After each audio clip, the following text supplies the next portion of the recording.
Assalamualaikum warahmatullahi wabarakatuh. Oke teman-teman, gimana kabarnya? Semoga teman-temanku semuanya dalam keadaan yang baik, selalu diberikan kesehatan, kebahagiaan, diberkahkan rezekinya, dan dimudahkan segala urusannya. Amin. Ya teman-teman, di video kali ini saya akan menanggapi ini pertanyaan dari Eyen. Ya, maaf Om Sanda, bisa tolong diberikan tips cara panen anak lolo induk yang sudah keluar dari sarang atau glodok yang baik dan benar agar tidak menimbulkan stres, baik untuk induknya agar tetap produksi. Terima kasih dan sukses selalu. Oke, terima kasih ya atas pertanyaannya. Kita bicara tentang pengalaman. Teman-teman, di setiap saya membuat konten itu syarat akan edukasi. Kalau kita bicara tentang peternakan, dari hal yang paling dasar pun itu bentuknya adalah edukasi, bukan hanya informasi. Satu contoh seperti mana ukuran kandang ternak. Saya sudah riset. Di mana-mana saya temukan peternak-peternak ini yang membangun kandang ternak dengan ukuran yang besar. Itu alasannya rata-rata karena dia sayang burungnya, pengennya burung bisa nyaman di situ, harapannya produksinya lancar, begitu ya. Rata-rata seperti itu. Toh memang kan kita banyak temukan peternak itu yang awalnya dasarnya dari pemain. Jadi mereka itu mempunyai burung gacoan dan pengen mendapatkan turunan dari gacoannya itu, gitu ya. Maka disayang-sayang gitu lah teman-teman. Nah teman-teman, saya sudah bahas tuntas ya soal ukuran kandang ternak. Kalau ukuran besar dengan alasan apapun itu, saya tidak menyalahkan ya, karena itu juga kan hidup adalah pilihan dan itu sudah pilihannya teman-teman. Tapi kalau bicara tentang teknisnya, ukuran kandang besar itu malah nggak efektif. Apalagi kalau kita loloh induk. Kok bisa Om Sanda? Oke, saya jabarkan teman-teman ya. Loloh induk usia 11, 12, 13 hari. Saat burung itu pertama kali dia keluar dari glodok ya, mulai dia belajar terbang, itu usia yang sangat rentan. Di mana ukuran kandang yang besar, logikanya teman-teman ya, seharusnya sewaktu dia menjangkau sisi atau sudut kandang sewaktu dia, ini kan terbang, ini masih asal ya, ini nyampe nih seharusnya ya. Kalau kandangnya itu kecil seperti mana ukuran kandang saya, dia nyampe. Tetapi kalau ukurannya seperti mana perumahan ukuran 46 gitu ya, besar gitu kayak aviari, ya itu tadi di tengah jalan dia jatuh. Nah jatuhnya ini yang bikin masalah.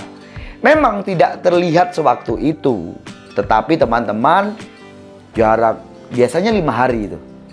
Ya kalau dilihat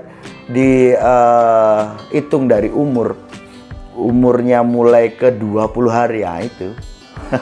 Yang paling banyak itu napas, kalau nggak gitu mencret. Dan hasilnya apa? Mati. Nah itu teman-teman ya. Itu yang ya masalah awal loh itu ya. Kandang ternak ukuran terlalu besar itu tidak efektif. Maka saran saya, ini bukan karena kebetulan aja gitu ya, tetapi memang itu juga sudah saya perhitungkan dengan matang. Banyak peternak-peternak yang sudah saya datangi, banyak senior-senior peternak juga saya datangi, dan semua itu saya tanya ya. Om Sanda itu suka belajar soalnya ya, nggak malu tanya, nggak terus bicara paling pintar ya. Apa masalahnya, kendalanya seperti apa, itu yang dipelajari. Ternyata ukuran kandang terlalu besar itu menimbulkan masalah. Oke ya, itu tadi teman-teman. Terus kalau ukuran kandang besar ini tadi ya, saat kita panen Seharusnya burung itu terbangnya terbatas. Anak gitu ya, trotolan tuh. Sewaktu kita panen. Kalau dia besar, wadah, ke sana kita lari sana, lari ke sini. Ketangkep. Tapi ngos-ngosan. Ya, kalau sebatas dia mangap aja gitu teman-teman, ngos-ngosan aja nggak masalah. Tetapi kalau sampai dia itu dehidrasi berat, apa yang terjadi? Ya bisa mati. Gitu teman-teman ya. Oke, dari tadi Om Sanda ngomongin ukuran kandang Om Sanda kecil.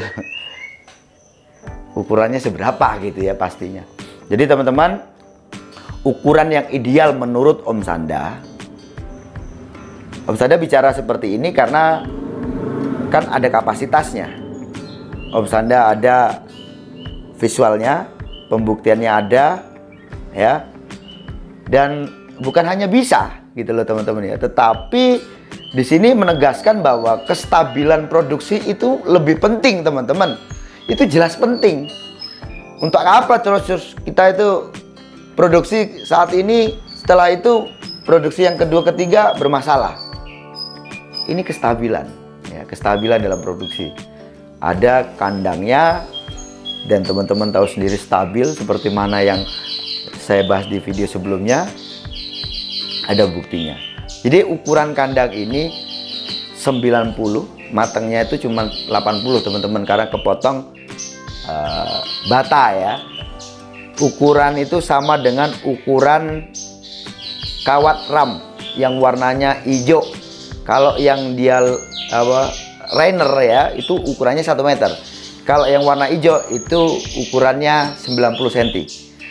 Nah, kalau dilihat dari antar buka, untuk luasnya itu sendiri itu 90 cm, tingginya 80 dan panjang kesananya itu 2 meter. Teman-teman juga bisa dikalikan aja dari 90 kali 2 aja gitu ya. 90 untuk luasnya, tingginya itu 180, panjang kesananya itu 180. Bukan hanya bagus, itu juga efektif. Dan tentu saja tidak buang-buang material untuk bikin kandang. Kan pengertiannya seperti itu. Yang penting pokoknya hasilnya bagus dan stabil gitu teman-teman. Itu ya. Nah, sekarang untuk bagaimana panen ya. Karena ukuran ini tadi seperti mana yang saya sebutkan, saya itu mudah untuk ngambil anaknya, itu mudah teman-teman. Ya.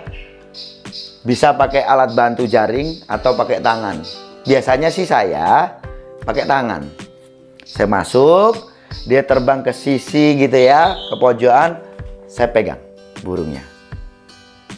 Itu biasanya saya lakukan seperti itu. Kalau dirasa sulit, baru pakai alat bantu, pakai jaring. Jaring ikan itu loh ya, yang halus itu. Itu. Nah, kalau soal indukannya stres atau tidaknya, insya Allah indukan dengan mental yang bagus tidak gampang stres. Itu saja sih jawabannya kalau untuk ukuran indukannya. Nah, kalau untuk anakannya, kalau stres itu pasti ya, stres itu kan tingkatan juga ya.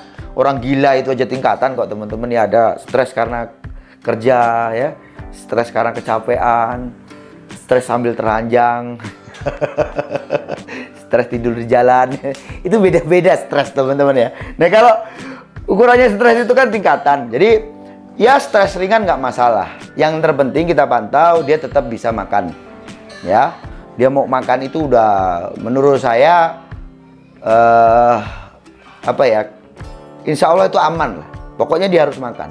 Karena hubungan dari stres berat ini nanti sampai dia tidak mau makan itu yang bermasalah. Maka setelah diambil dari kandang, ditempatkan di tempat yang sepi, nggak banyak gangguan. Untuk 3 hari lah. Dia udah biasa, dia udah bisa menemukan tempat makan, tempat minumnya mana, baru nanti didekatkan dengan interaksi manusia. Seiring waktu, ya seperti mana ada videonya, burung kalau dilolo induk itu seperti apa, baru panen seperti apa, setelah dirawat 1 bulan seperti apa, itu ada videonya, nanti silakan dilihat aja videonya seperti apa. Gitu ya, saya bicara tentang teknisnya. Untuk buktinya ada sendiri tuh videonya, seperti mana yang udah aku bahas. Gitu ya. Untuk Om Ayan Derogah, ini namanya kok antik-antik ya, nama akun ini. Gitu ya. Saya rasa cukup sekian. Sukses selalu.